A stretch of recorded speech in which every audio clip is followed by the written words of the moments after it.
आयतारा मुखेलमंत्री दोतोर सावंताच्या हजेरेन दिगंबर कामत हांच्या फुडारपणाखाला वावुरपी मडगांव पालिकेच्या काउन्सिलरांनी भाजपांत प्रवेश घेतलो। गोवा फॉरवर्ड पक्षांतल्या राजू नायकान भाजपांत प्रवेश घेतलो। RDXGOA bureau report. अध्यक्ष मडगांवचे काही काउन्सिलर जे असतात ते भारतीय जनता पार्टी भितर प्रवेश करतात। सो त्यांना भारतीय जनता पार्टीत प्रवेश दिवपाचो कार्यक्रम आता आसा आणि तातूंत तुमच्या सगळ्यांचें स्वागत करता।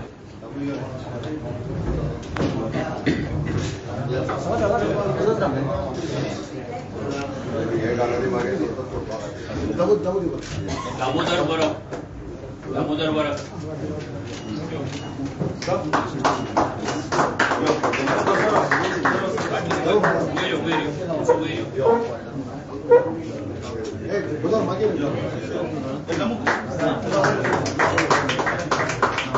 वाइस चेयरपर्सन आताची दीपाली सावंत,